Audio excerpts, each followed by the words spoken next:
Welcome to Telangana వెలుగు. ప్రస్తుతం మనతో పాటు దేవిప్రసాద్ గారు ఉన్నారు. బీఆర్ఎస్ పార్టీ సీనియర్ నాయకులు. దేవిప్రసాద్ గారు, అంటే పార్టీ ఆవిర్భావం కావచ్చు, తర్వాత అధికారం నుంచి కూడా మీరు బీఆర్ఎస్ పార్టీ టీఆర్ఎస్ పార్టీలోనే ఉన్నారు.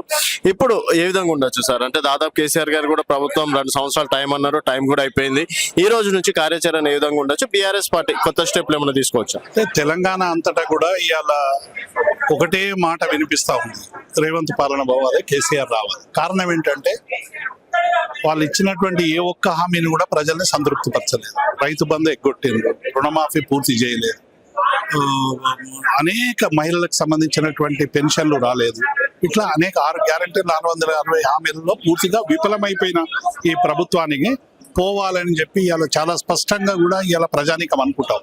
కాబట్టి ఒక ప్రతిపక్ష పార్టీగా బాధ్యత గల నాయకు కేటీఆర్ గారు, హరీష్ రావు గారు విస్తృతంగా ఈ 2.5 సంవత్సరాల పాటు ప్రజల కష్టాలను కన్నీళ్లతో వెంటుండి పార్టీని అద్భుతమైనటువంటి రీతిలో ముందుకు తీసుకుపోతున్నటువంటి నేపథ్యాన్ని చూస్తాం.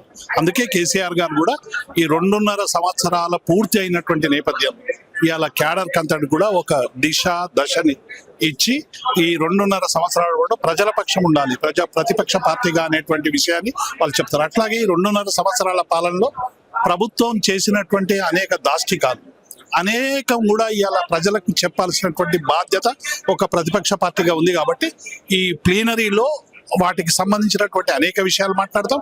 అట్లాగే బీజేపీ, కాంగ్రెస్, ఇతర శక్తులన్నీ కూడా ఒక ముప్పేట దాడిగా తెలంగాణ మీద చేస్తున్నటువంటి దాడిని కూడా ఇవాళ తీవ్రంగా ఖండిస్తూ వాటి విషయంలో కూడా ముందుకు పోయేటువంటి ప్రయత్నం చేస్తాం. సార్, ఇప్పుడు అంటే టీఆర్ఎస్ అంటే ఒక సెంటిమెంట్ సార్ ప్రజలకి. అట్లాంటిది కవిత గారు టీఆర్ఎస్ పార్టీ పెట్టడం, కేసీఆర్ గారిని మరమనిషి అనడం ఎంత వరకు? అన్ని రాజకీయ పార్టీలో భాగంగానే మేము ఇంకొక రాజకీయ పార్టీని చూస్తాం. అదొక ప్రత్యేకం, ఇదొక ప్రత్యేకం, అదొకటి కదా, అన్ని ఒకటే కంపార్ట్మెంట్లు. బీజేపీ అయినా, కాంగ్రెస్ అయినా, కొత్త పార్టీ అయినా, ఇంకొక పార్టీ అయినా, ఇంకొక పార్టీ అయినా, ఇవాళ అందరి లక్ష్యం ఏంది? కేసీఆర్ గారిని మనం నిబ్బరాన్ని దెబ్బతీయాలి, కేసీఆర్ గారిని అధికారంలోకి రాకుండా అడ్డుకోవాలి. ప్రజలు ఏం చేస్తున్నారు? కేసీఆర్ రావడానికి దారులన్నీ సుగమం చేస్తున్నారు. కాబట్టి డెఫినెట్ గా వాళ్ళు ఒక రాజకీయ పార్టీగా విమర్శిస్తే రాజకీయ పార్టీ విధానాల మీద మేము స్పందిస్తాం తప్ప వ్యక్తిగతంగా ఎన్నడూ కూడా మేము మాట్లాడలేదు. కానీ కేసీఆర్ గారు మర్మం తెలిసిన మనిషి, మట్టి మనిషి. ఎవరికి ఏమి కావాలో తెలంగాణకి అవసరమైనటువంటి ఒక డాక్టర్, ఒక ఇంజనీర్, ఒక సోషలిస్టు, ఒక రైతు, కేసీఆర్ లో అనేక అంతర్ముఖాలు ఉన్నాయి.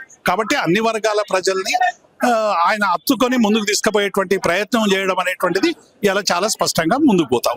26 సంవత్సరాల సందర్భంగా బీఆర్ఎస్ 2.0 ఏమైనా చూడొచ్చా? అంటే ఇప్పటి నుంచి కొత్త రకం బీఆర్ఎస్ ఏమైనా చూడొచ్చా?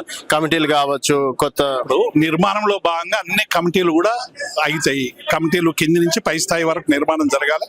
పార్టీ నిర్మాణమే చాలా ముఖ్యం. కేసీఆర్ గారు కూడా చాలా స్పష్టంగా చెప్పారు.